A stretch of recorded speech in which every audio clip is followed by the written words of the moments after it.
Assalamualaikum warahmatullahi wabarakatuh. Alhamdulillah OTT akhirnya bisa menyapa kembali kepada teman-teman semua para pemerhati Fakultas Hukum dan keluarga besar Fakultas Hukum, juga alumni Fakultas Hukum Universitas Samahdallan. Nah, OTT ini itu adalah acara yang sebenarnya memang dinanti-nantikan. Karena apa? Ada beberapa yang mend-DM atau mengirimkan message di lab.law.ad untuk bisa dihadirkan. Kapan sih bisa dihadirkan alumni-alumni yang sangat-sangat menginspirasi? Karena kemarin-kemarin itu kan sudah ya, dan minta lagi, dan kali ini kita penuhi. Nah, alhamdulillah kita bisa menjumpa kembali teman-teman semua dalam acara OTT, obrolan tipis-tipis. Nah, kali ini saya tidak sendirian. OTT kehadiran tamu yang sangat istimewa, luar biasa, sangat menginspiratif untuk kita semua, yaitu Mas Mus. Nah, siapa Mas Mus? Kita kita kupas selama 30 menit ke depan. Nah, beliau ini sudah hadir di sini. Nah, terima kasih Mas Mus. Alhamdulillah sudah berkenan hadir. Bagaimana kabarnya? Alhamdulillah baik. Alhamdulillah baik. Nah, saya kasih tahu sedikit saja nanti biar beliau yang akan memberikan penjelasan atau apa-apa saja yang ingin disampaikan oleh beliau. Kita kupas di sini. Nah, Mas Mus ini itu adalah alumni Fakultas Hukum Universitas Samahdallan, masuk di Fakultas Hukum Universitas Samahdallan 2014 dan lulus itu tepat waktu dan paling cepat kalau nggak salah ya. Paling cepat ya Mas ya? Ya, di antara lah ya. Lumayan lah. Lumayan. Nah, beliau ini segudang prestasi sudah diraih beliau. Bahkan yang beliau sudah lulus pun memberikan prestasi-prestasi yang sangat membanggakan dan mengharumkan Fakultas Hukum semua. Saat ini beliau jadi dosen ya, tenaga pendidik ya gitu ya di Universitas Cyber Muhammadiyah kan kayak gitu. Tetapi beliau itu rekam jejaknya luar biasa sekali. Peneliti juga kemarin itu dan apa dewan apa Mas? Gimana Mas? Yang sebelumnya diminta di mana? Majelis Dikti. Majelis Dikti. Ya, luar biasa kan? Nah, oleh sebab itu jangan lama-lama. Karena apa? Kita cuma dibatasi waktu 30 menit Kiban. Sayang kalau tidak kita simak gitu. Kalau misalkan nanti ada yang ingin bertanya, silahkan langsung di kolom komentar. Nanti akan kami sampaikan langsung gitu. Nah, oke. Mas Mus, boleh nanya ya? Siap. Ini kan beliau ini atau Mas Mus ini sekarang lagi apa ya, kalau tidak salah mengajar begitu ya, di kampus Muhammadiyah kan kayak gitu. Memang ada keinginan sebagai tenaga pendidik atau akademisi atau seperti apa begitu? Ya, ya sebenarnya cita-cita langsung. Ini langsung saya tembak teman-teman. Biasanya jarang-jarang loh saya seperti ini. Tidak apa-apa. Iya, ya sebenarnya Mas Olik cita-cita langsung untuk jadi dosen itu tidak ada ya. Jadi awalnya kan minat aja dengan riset awalnya. Setelah lulus kan saya aktif di lembaga riset, pusat studi, kemudian juga aktif dengan gerakan civil society. Kemudian waktu itu saya jadi salah satu staf hukum di Majelis Dikti Litbang PP Muhammadiyah. Kemudian juga ada proyek dari Majelis Dikti Litbang semacam membuat perguruan tinggi cyber pertama di Indonesia. Ini yang pertama kali. Yang pertama kali, salah satunya yang swasta, karena kan yang nomor satu itu tentu universitas terbuka ya. Universitas terbuka memang kita sudah tanpa asing lagi ya kan terbuka. Gitu. Tapi itu kan swasta di Muhammadiyah ini kita leadernya yang pertama. Yang pertama gitu. Jadi memang kalau universitas terbuka itu kan yang versi negerinya. Kalau swasta yang pertama itu kita Universitas Cyber Muhammadiyah dan di situ ternyata juga ada salah satu prodi hukumnya. Nah, dan saya di sana diminta mengajar prodi hukum, mata kuliah ya hukum tata negara lah. Hukum tata negara sesuai dengan bidang dulu kuliah di UAD, terus sampai sekarang ya aktivitasnya yang ngajar secara online di Universitas Cyber Muhammadiyah. Nah, ini kan mungkin apa ya, pengalaman baru mungkin ya. Kalau mengisi acara kan kayak gitu sudah biasa lah ya kan kayak gitu. Tetapi untuk mengajar di kelas kan kayak gitu, ini pengalaman baru ya. Nah, yang didapat pengalaman baru ini menurut Mas Mus seperti apa? Iya. Ya dulu kan memang kegiatan setelah lulus ya tahun 2018, kemudian 2018, 19, 20 itu saya S2. Kemudian aktivitas selama 2 tahun itu saya penuhi dalam aktivitas riset. Bahkan bersama teman-teman di lembaga riset itu menjadi konsultan untuk penyusunan penelitian yang kerjasama dengan pemerintah, kemudian menulis, publikasi, serta juga bermitra dengan pemerintah dan lembaga negara untuk menyusun regulasi kebijakan. Nah, kemudian tiba-tiba di tahun 2020 dan 2021 itu diminta untuk mengajar. Ya tentu kaget, karena saya kan sekarang usianya sebenarnya ya masih relatif muda lah. Ini bukan relatif muda, sangat muda ini 25 tahun saya kan. 25 tahun. Ya. Saya salah satu yang paling muda juga yang dari staf pengajar pengajarnya di Universitas Cyber Muhammadiyah. Jadi ya kaget-kaget juga. Dan tentu ya banyak nanya sih. Saya juga sampai saat ini masih berkomunikasi dengan ketua alumni Fakultas Hukum, Pak Satria. Jadi saya tanya-tanya, Pak, kalau jadi dosen tuh gimana Pak? Ngapain aja gitu. Terus saya harus gimana ngajar, gimana bimbing mahasiswa itu gimana. Nah, itu saya juga belajar sama beberapa dosen-dosen di UAD. Dosen-dosen di UAD seperti Pak Satria, Pak Rahmat, dan itu masih saya komunikasi sampai hari ini. Oke, itu Mas Mus itu kan saya panggil Mas Mus nggak apa-apa ya? Ya, Mas. Oke, apa Mas Mus ini kan apa namanya yang paling muda ya? Yang paling muda di seker ataupun tenaga pendidik yang lain ya, kayak gitu. Merasa minder nggak sih Mas? Ya sebenarnya muda itu ada plus minus. Muda itu kadang-kadang buat kita sedikit ragu untuk melangkah. Tapi muda itu punya nilai plus. Apa nilai plus muda itu? Kita nggak takut salah. Oh gitu. Jadi kita nggak takut salah. Jadi kalau kita salah, itu bagian dari belajar. Jadi positifnya kalau kita lebih muda itu adalah kesalahan itu relatif dianggap bagian dari proses. Ini kelebihannya dan keuntungannya ini. Bagi teman-teman yang mungkin apa namanya, aduh saya masih muda banget ataupun saya masih kurang umur, taruhlah kayak gitu kan. Jangan minder. Ini keuntungannya yang disampaikan oleh beliau. Monggo, silakan lanjut Mas. Jadi kalau kekurangan, kesalahan itu hal yang wajar. Dan memang saya punya moto ya Mas Solik ya. Salah satu moto hidup yang yang saya miliki saat ini itu adalah menjadi pembelajar seumur hidup. Menjadi pembelajar seumur hidup. Jangan pernah ada putus semangat untuk belajar. Ya, dan juga belajar itu kan proses. Jadi belajar itu bukan final. Belajar itu prosesnya. Karena proses tentu banyak salah. Makanya kan kuliah aja kita 4 tahun kalau S1. Ya sudahlah kalau masih agak masalah di semester 1, semester 2 ya semester 3 seterusnya kan masih bisa kita perbaiki. Jadi memang yang penting kemauan untuk belajar sih sebenarnya. Jangan pernah merasa puas untuk belajar. Tetaplah harus belajar kan gitu. Salah itu memang bagian dari proses begitu ya. Salah bagian dari proses. Nah, lanjut Mas Mesya. Nah, ini kan apa namanya pengajar begitu ya, ataupun dosen kan kayak gitu. Nah, bisa nggak sih atau boleh nggak dibagikan kepada kami kan gitu, pada teman-teman fakultas atau mahasiswa juga, kan alumni juga, pengalaman untuk jadi peneliti. Oke. Basic, yang paling basic ya, yang perlu ditanamkan menjadi seorang peneliti itu adalah rasa kepo sebenarnya Mas Solik. Rasa kepo, rasa pengen tahu, rasa penasaran. Jadi basis utama seorang peneliti itu adalah pertanyaan. Jadi dia banyak bertanya dan banyak ingin tahu.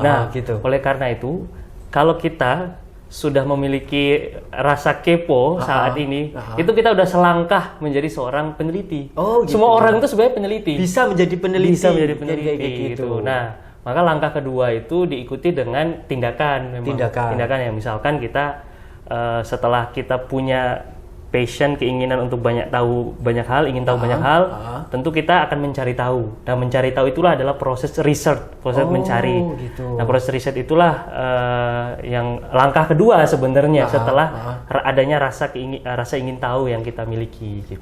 Kalau seandainya kita tidak ada rasa ingin tahu, tidak ingin kepo kan kayak gitu, gimana kita mau jadi seorang peneliti ya Mas ya? Gini Mas Solik. Menurut saya, semua orang itu punya basic kepo. Misalkan nih, Mas Solik mungkin pernah tuh stalking mantan. Gitu. Boleh. Ini keren ini. Ini contohnya yang secara deket-deket aja lah ya, kan kayak gitu ya. Mas Solik mungkin seneng ngepoin sesuatu di Instagram, gitu. Entah teman, entah mantan, entah siapapun. Nah itu kan sebenarnya semua orang itu punya basic rasa keingintahuan. Maka tinggal basic rasa ingin tahu itu dialihkan yang hanya untuk mengepoin mantan misalnya, kemudian dialihkan menjadi ngepoin hal yang ingin dipelajari. Terkait dengan isu hukum, terkait dengan permasalahan hukum dan segala aspek. Gitu. Mas, ini contohnya memang sangat dekat dengan kita sehari-hari gitu. Nah, ini kan kita rasa pengen tahu antara mantan antara mantan dengan hal-hal yang positif yang ingin dikasih ingin ngerti tahu kan begitu. Nah, kalau seperti itu, kalau kita ngepoin mantan itu sebenarnya juga penelitian mantan dong. Ya, itu juga bagian dari penelitian mantan sebenarnya. Kan riset mencari tahu. Makanya kan sebenarnya tadi saya ulangi bahwa hal yang pertama yang perlu kita miliki itu adalah rasa ingin tahu. Rasa ingin tahu. Rasa ingin tahu. Jadi kalau rasa ingin tahu kita cukup tinggi, maka tumbuh keinginan kita untuk mencari tahu. Termasuk terhadap isu-isu hukum. Mengapa misalkan pembentukan peraturan di negara kita itu kok tidak sesuai prosedur? Betul. Mengapa kok partisipasi publik dalam pembentukan peraturan perundang-undangan itu rendah? Itu kan mulai dari pertanyaan. Betul. Nah, setelah itu kita cari tahu, kita mempelajari. Kenapa sih kan kayak gitu? Kenapa itu Apa terjadi? faktornya? Apa faktornya? Apa penyebabnya? Apa penyebabnya? Nah, kayak Jadi teori sederhananya adalah kepo. Betul ya. Benar-benar juga ini. Kepo. Kita harus rajin kepo. Kepo. Tapi kepo yang positif. Kepo yang positif. Ya, kayak gitu. Jangan aib seseorang kita kepoin. Jangan. Itu agak berat itu. Mas, bagikan ke kami kan kayak gitu untuk bisa menumbuh kembangkan rasa pengen kepoan yang tadi itu kan kayak gitu. Asiknya menjadi peneliti itu apa? Seperti apa? Menjadi seorang peneliti itu asiknya kita akan ditantang dengan banyak hal baru. Ditantang dengan hal baru mulai dari misalkan problem-problem hukum terkini, isu-isu hukum terkini itu akan kita kaji, akan kita pelajari. Di samping itu juga kita punya banyak kesempatan untuk bermitra dengan banyak pihak. Karena kan lembaga pemerintah, lembaga swasta itu membutuhkan riset ya. Karena kebijakan hukum, kebijakan publik yang baik itu harus berdasarkan pada riset. Nggak mungkin by data. Nggak mungkin kita merumuskan kebijakan itu tanpa asumsi. Itu nggak bisa. Nggak boleh, harus ada datanya, harus ada scientific evidence-nya. Nah, karena ada scientific evidence-nya, maka seluruh kebijakan publik itu harus didasarkan pada riset. Nah, proses riset inilah yang biasanya kami lakukan untuk ibarat kata mendekatkan yang jauh. Jadi antara realita dengan idealita itu bisa jadi lebih dekat. Riset itu di situ dia. Ini bagus sekali. Kalau tadi mantan, iya kan? Sekarang mendekatkan yang jauh. Yang jauh mendekat, yang dekat merapat, yang sudah merapat melekat. Kalau sudah melekat kayak gitu, lenyap. Enggak. Tapi bagus juga ini contohnya. Jadi riset itu kan itu Mas Oleg. Jadi jangan sampai keinginan pemerintah atau keinginan pengambil kebijakan itu berbeda dengan kebutuhan masyarakat. Jadi antara kebutuhan masyarakat, kita mencari tahu informasi itu kemudian kita sajikan sebagai bagian dari dokumen penelitian bahwa sebenarnya katakanlah pemerintah Sleman itu ternyata membutuhkan kebijakan ini. Pemerintah kota itu ternyata membutuhkan kebijakan ini, masyarakatnya butuh ini. Jadi pemerintah bisa lebih responsif terhadap kebutuhan-kebutuhan yang ada. Jadi kita melalui pendekatan dulu begitu ya. Melalui pendekatan dulu gitu, apa yang diinginkan taruhlah ya seperti itu, apa kekurangannya itu memang berdasarkan by riset, tidak bisa kita mengira yang gitu ya. Agak susah. Nah, selama kemarin peneliti menjadi peneliti kayak gitu, kendala apa Mas? Riset itu kan kerja yang ternyata cukup panjang ya. Dia tidak satu kali tidak jadi. bisa langsung instan. Tidak instan ya. Mungkin kalau kita mengajar seperti misalkan dosen cukup mengajar di kelas menyampaikan materi mungkin sebatas itu mungkin bisa kita lakukan. Tapi riset itu kegiatan yang panjang. Mulai dengan proses pra-riset, kemudian menyusun banyak objek-objek dan variabel riset. Kemudian terjun untuk melakukan riset secara langsung. Kemudian menulis laporan, menulis laporan. Ngolah data, nulis laporan. Kemudian kita bisa juga publikasi. Publikasi nanti akhirnya bisa dalam bentuk laporan atau dalam bentuk jurnal dan berbagai publikasi. Bisa dijurnalkan. Bisa dijurnalkan dan berbagai publikasi lain. Nah itu kan prosesnya panjang dan riset itu dia tidak pernah berhenti. Riset itu tidak pernah berhenti. Jadi riset itu tidak pernah berhenti. Jadi misalkan teman-teman meriset soal implikasi putusan pengadilan, itu mungkin hanya cocok pada saat teman-teman riset. Maka riset itu selalu lahir dari riset-riset yang sebelumnya. Jadi nggak mungkin teman-teman meriset skripsi katakanlah hari ini itu tanpa riset-riset sebelumnya. Jadi data terdahulu kita riset juga sebagai bahan kompilasi pembanding pembanding dan kita nggak mungkin tahu ada problem hukum tanpa ada penelitian sebelumnya. Oke. Dan kita konfirmasi penelitian-penelitian sebelumnya itu ya dengan riset lagi. Oke. Maka dalam kaidah riset itu, untuk membantah riset itu ya dengan riset. Oke. Nggak boleh kita bantah riset itu dengan ucapan. Pembanding dulu ya Iya, ibaratnya iya, ya. membantah riset itu dengan riset, dan peneliti itu boleh salah tapi tidak boleh bohong. Boleh salah tapi tidak boleh bohong. Tidak salah tidak masalah, tetapi jangan bohong. Jangan bohong. Jangan mengada-ada. Jangan mengada-ngada. Oh, kayak gitu. Gitu. Salah nggak masalah, Jadi tapi riset. harus by data. By data. Tapi jangan pernah bohong ataupun mengada-ngada. Ya, makanya nggak boleh hoax dalam riset. Sama juga menjadi seorang mahasiswa, salah mungkin bisa, tapi Anda nggak boleh bohong. Jadi kalau misalkan teman-teman nulis skripsi, gitu kan, ada kesalahan terhadap penulisan skripsi, maka ada dosen pembimbing. Betul. Tapi kalau Anda bohong, skripsinya dibuatin, Itu lebih pakai parah. calon, nah itu dia problemnya di situ, Mas Olik. Sudah salah, bohong pula. Beratnya di situ. Sudah ketangkap, kamu jalan sama siapa? Enggak jalan, itu saudara. Itu salah, bohong pula. Salah bohong. Gitu. Kurang lebih begitulah sederhananya. Gitu. Oke, nah ini menarik teman-teman. Karena apa ya?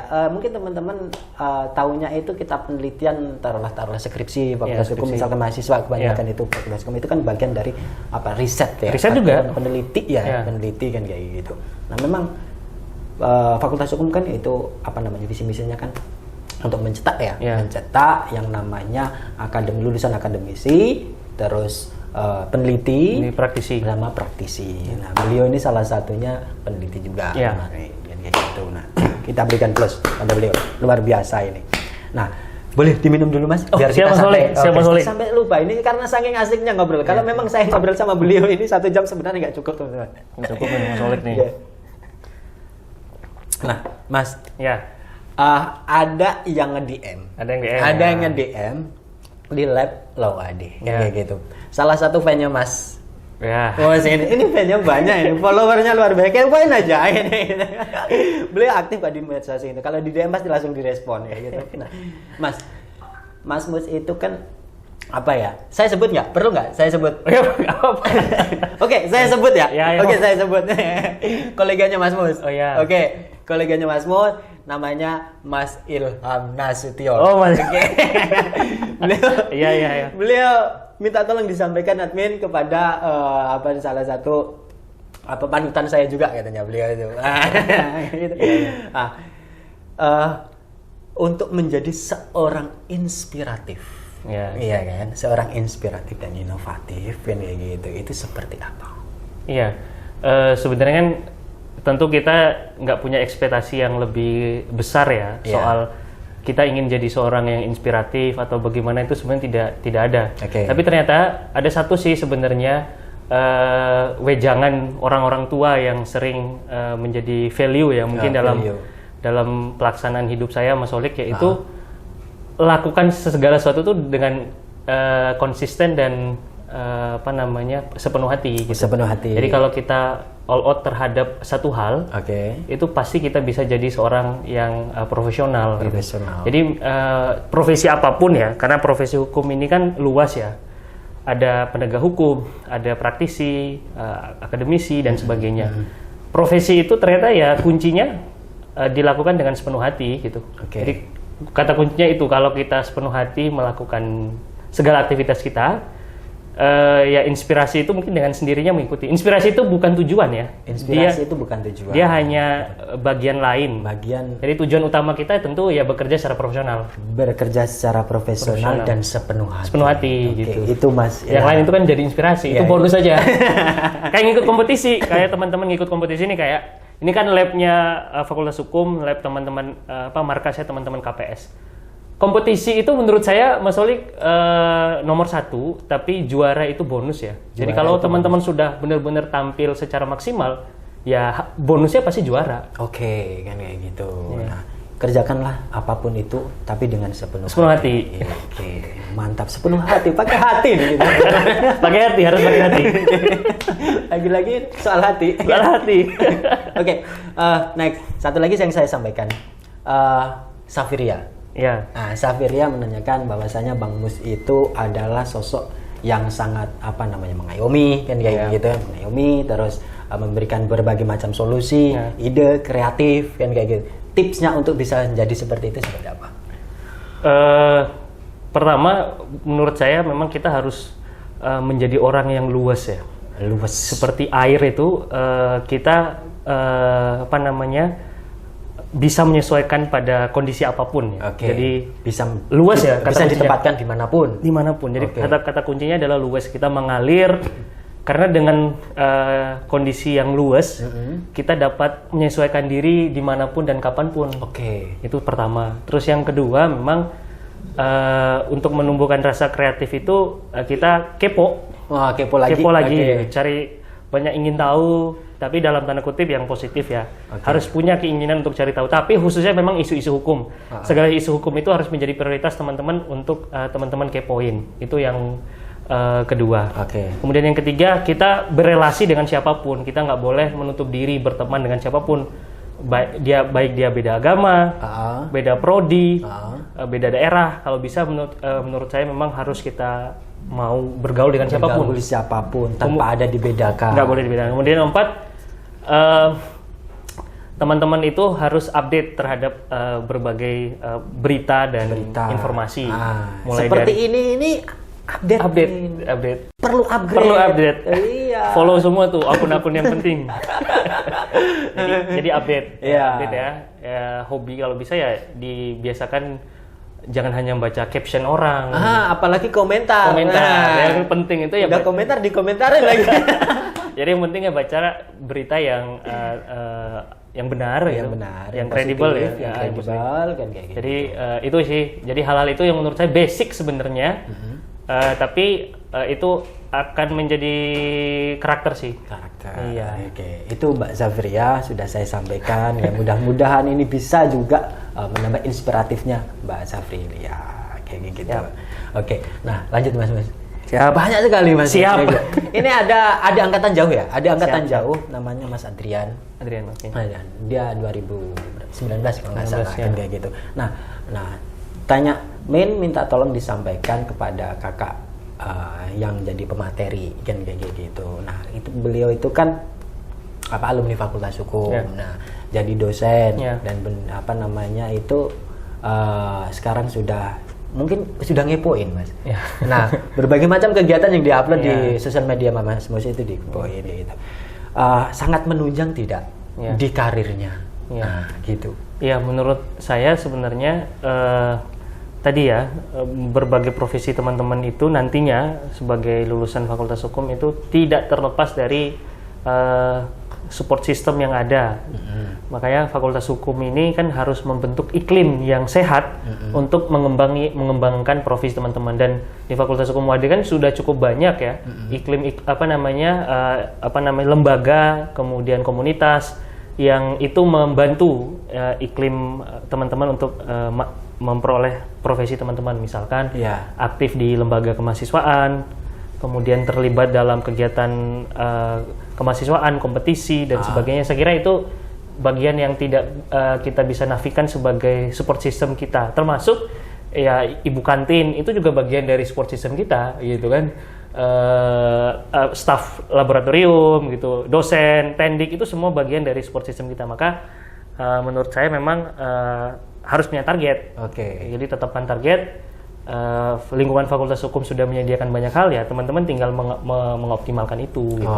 Begitu itu teman-teman semua. Nah, Mas, kalau sekarang ini kan kesibukannya kan bertambah, ya kan, meneliti kan kayak gitu. Terus di Muhammadiyah kan kayak gitu, jadi dosen pula kan kayak gitu. Nah, bagaimana cara membagi waktunya ini? Berikanlah kami tips ini. Memang yang paling penting itu menyusun skala prioritas ya. Problem yang paling banyak kita itu kan adalah menjadikan hal yang tidak prioritas itu jadi prioritas gitu kan. Jadi kan kita buat skala lah ya. Nggak usah muluk-muluk, jadi 3 aja lah. Ada skala 1, skala 2, skala 3. Jadi urgent. 1, 2, 3. Ya, pertama, jadi yang skala paling urgent. Sangat urgent. Paling urgent. Sedang dan tidak urgent gitu. Sedang dan tidak urgent. Jadi ya kalau teman-teman sudah bisa membuat grid itu, maka ya kerjakan hal yang urgent dulu. Yang Urgent paling ini urgent dulu. diprioritaskan. Misalkan Diselesaikan. ada laporan yang harus diselesaikan, ada tugas kuliah deadline-nya kapan, itu diselesaikan. Oke. Nah, ngopi itu kalau belum urgent ya jangan dulu urgent. Jadi kayak jangan gitu. dibalik-balik. Jadi ngopi jadi urgent gitu kan. Ngerjain tugas itu jadi tidak urgent.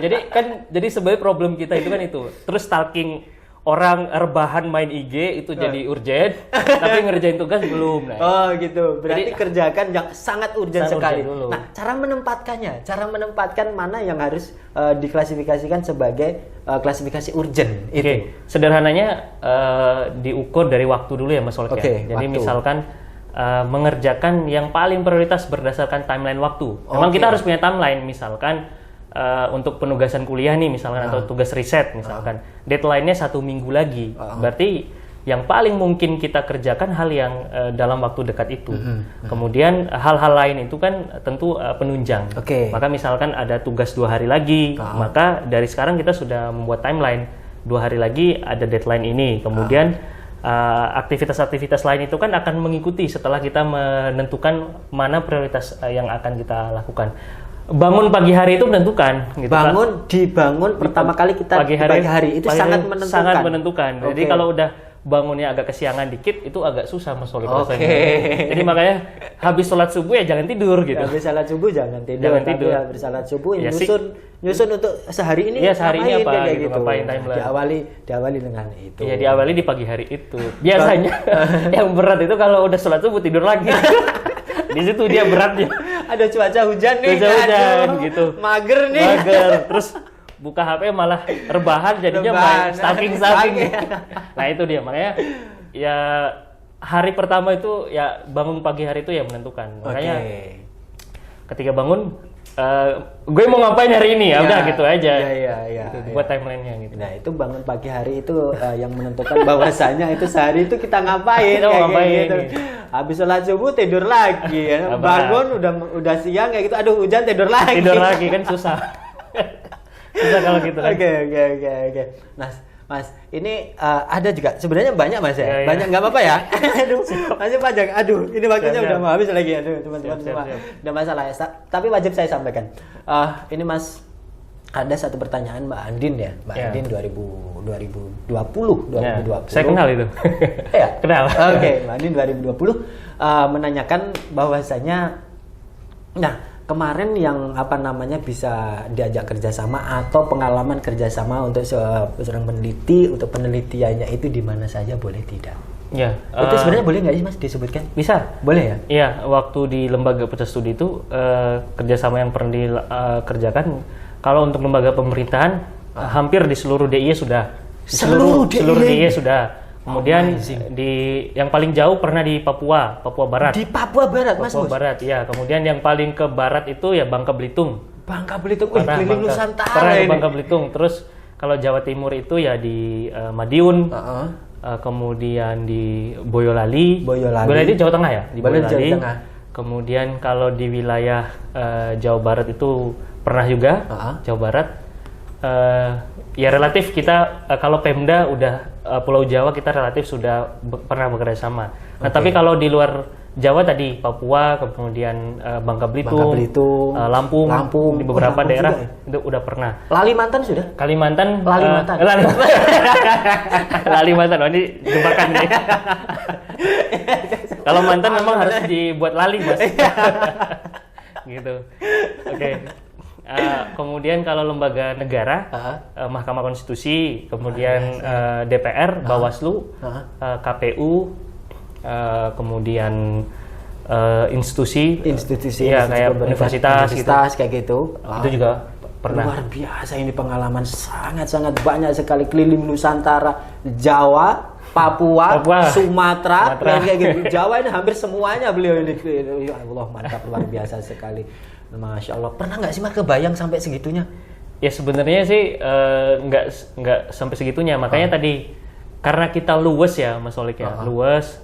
Kemudian kita terbuka dengan siapapun, maka kerjasama kunci kemitraan itu adalah luwes. Oke. Jadi kalau kita mau teman-teman mau jadi lawyer ke depan, menjadi seorang peneliti, menjadi seorang praktisi lah, konsultan, itu kuncinya itu adalah luwes ya. Memang kita harus lebih luwes. kita harus lebih terbuka, nggak boleh terlalu tertutup, sehingga peluang kerjasama itu sangat dimungkinkan dari berbagai bidang. Oke teman-teman, saya informasikan, ini ketinggalan, mumpung saya diingatkan beliau juga. Beliau ini juga lawyer teman-teman semua, pengacara loh. Kurang apa coba? Paket komplit. Oke, nah Mas, kalau boleh tahu, pinginnya Mas Mus ini kan sudah melalang buana ya, melalang buana sampai ke Nusantara pelosok sudut. Nusantara ini sudah lah ya, kan kayak gitu, mengajar pula gitu. Kedepannya Mas Mus seperti apa pinginnya? Harapannya lah. Ya sebenarnya sih dua sih Mas Olik ya. Praktisi dan akademisi itu nggak, menurut saya memang harus jadi satu ya. Karena kalau ngajar dosen itu hanya fokus dengan mengajar, dia lupa dengan praktek yang terjadi ya. Jadi dia tidak update terhadap persoalan-persoalan konkret yang dihadapi oleh masyarakat. Nah, kemudian kita menjadi praktisi, kita jadi banyak tahu case, banyak tahu persoalan, sehingga ketika kita mengajar, kita paham bahwa antara teori dan praktek itu ada disparitas, ada jarak. Maka menurut saya, hemat saya sih memang mengajar dan berpraktisi itu penting kita lakukan. Jadi harus diimbangi mengajar dan praktisi. Makanya kenapa saya juga aktif sebagai lawyer. Kemarin saya lawyer uji materi Undang-Undang Cipta Kerja, uji formil. Kemudian saat ini juga jadi lawyer untuk uji formil Undang-Undang IKN. Undang-Undang IKN. IKN itu tahu kan? Ibu Kota Negara. Yang lagi hits sekarang, yang lagi news ya nih. Beliau ini sebagai kuasa hukumnya, kayak gitu. Mantap kan? Jadi nggak sia-sia kami datangkan ke sini, sangat menginspiratif sekali kan kayak gitu. Nah, Mas, itu kan untuk Mas Mus ya, kedepannya mudah-mudahan kita semua tercapai lah kan gitu, lancar kan begitu, sehat selalu begitu. Nah, untuk Fakultas Hukum deh kan ya gitu. Untuk Fakultas Hukum UAD, kita sebagai alumni selalu mendoakan yang terbaik ya. Karena dan juga memang yang paling penting, kemitraan itu tidak bisa kita tutup ya. Dengan siapapun, termasuk dengan alumni, dengan berbagai pihak. Harapannya ke depan Fakultas Hukum UAD makin memperluas kemitraan. Karena memang untuk mengetahui pengembangan kurikulum dalam pendidikan hukum itu memang tentu kita harus bermitra. Jadi kita tahu tuh update terhadap metode atau cara belajar apa yang harus disampaikan dosen kepada mahasiswa untuk pengembangan profesi ke depan. Karena yang make alumni, yang make lulusan kita itu kan orang, bukan fakultas hukum. Yang make itu institusi lain, yang make itu pengguna. Jadi kita harus, Fakultas Hukum harus selalu senantiasa bermitra dengan lembaga-lembaga yang pengguna kita. Pengguna dari Fakultas Hukum ini gitu. Satu lagi Mas, ini. Aduh, ini sangat dibatasi, kenapa jangan dibatasi gitu loh, ya Allah gitu. Satu lagi Mas, ada nggak Mas Mus yang ingin disampaikan kepada siapa saja, boleh monggo. Di momen ini kita dengar ini yang ingin disampaikan apa ini kepada siapa? Ya kalau saya sih kan juga masih terlampau kecil ya untuk banyak menyampaikan wejangan ya. Tetapi sederhananya begini mungkin ya. Belajar itu proses ya, kemudian teman-teman juga tidak boleh ragu. Misalkan ada kesalahan, itu hal yang lumrah terjadi, dan pengalaman itu bisa kita peroleh kalau kita punya keinginan untuk mencari tahu gitu. Jadi jangan pasif ya, memang harus aktif ya, harus aktif. Dan kata kunci terakhir itu adalah jadi pembelajar yang seumur hidup gitu. Jadi pembelajar. Jadi nggak ada final gitu. Teman-teman lulus S1 itu ya bukan berarti harus sudah selesai belajar. Kalau belum dapat diperjuangkan. Kalau sudah didapatkan, perjuangkan lagi dan pertahankan. Kalau nggak dipertahankan nanti kabur ya. Diambil gimana coba, bingung kan? Oke Mas Mus, terima kasih sudah berkenan hadir ke sini. Sangat inspiratif kepada kami, teman-teman mahasiswa Fakultas Hukum, pemerhati Fakultas Hukum semua. Lain kali kita undang, jangan kapok ya. Siap. Oke. Itu tadi perbincangan dengan Mas Mus kayak gitu, yang sangat luar biasa sekali kan kayak gitu. Ya, mudah-mudahan ini bisa bermanfaat kepada teman-teman semua. Kami doakan Mas Mus semua aktivitas dan keinginan apa yang menjadi harapan tercapai semua, keluarga juga sehat semua. Amin. Kayak gitu. Nah, teman-teman semua, itu tadi perbincangan kami.